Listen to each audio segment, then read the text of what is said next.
every dollar a man earns, a woman is still not earning, I think it's 79 cents? 78 cents on every dollar. If you're a Latina woman, 52 cents. If you're African American, 63 cents. I mean, it is disgraceful. It's disgraceful. And to me, who it impacts, it's the children. Because every study will show you that if a mother is earning her fair share and is earning her proper income, it means that many more opportunities for their children. Better opportunities for health care, better opportunities for education, better opportunities for everything. And so we're denying America's children because we're denying America's mothers. And I think it's disgraceful. So I'm hopeful that now that I have this amazing honor and privilege and opportunity to be a U.S. Senator, I hope to really make this a signature issue and something that I'm going to push extremely hard and really demand from my colleagues.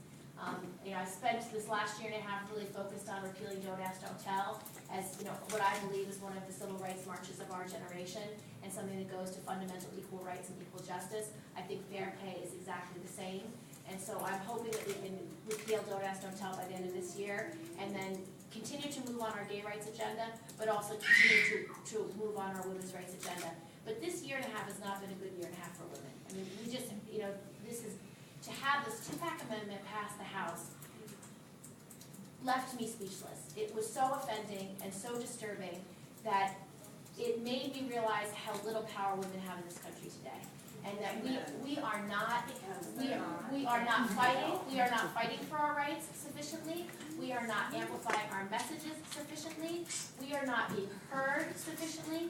I can't imagine any member of Congress could have believed it would be okay to vote for a health care bill that had the Stupak amendment. And we weren't ready to let them know it was not okay. And if you do, you will not be reelected by us. And that was a huge problem for me because we did not mobilize fast enough.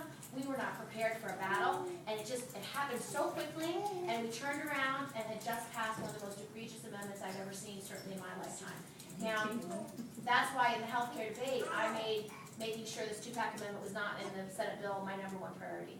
And I worked with my colleagues, and 6 of us went to the White House, 6 of us went to Harry Reid and said, we will not vote for your health care bill if you include Stupak. And we made it very clear that you're going to have to negotiate with Ben-Nelson. You are not negotiating with us. We're 6, he's 1. You have to negotiate with him. And that was the significant hardball played at a really important time. But I was afraid that my colleagues wouldn't realize what was happening. I believed that they would have given that to Ben-Nelson in a New York Minute. And I really feared that it would have been given to Ben-Nelson for his vote in New York Minute. And so that's why we got into action. And we did it all behind the scenes. We didn't want to make the healthcare debate healthcare versus women's rights because we thought that would be a disservice to our goals. And thank God we prevailed. But we were this close. I mean, and anybody who doubts how close we were, I'm happy to talk to you because we were this close.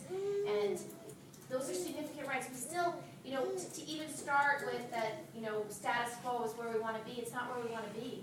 You still have so many low-income women, women in poverty who don't have access to a full range of medical services because they can't get access in a way that they can afford. And we have many battles to fight, and that's one of them. So We appreciate you going our battle. yeah. I was alarmed. I was significantly alarmed. But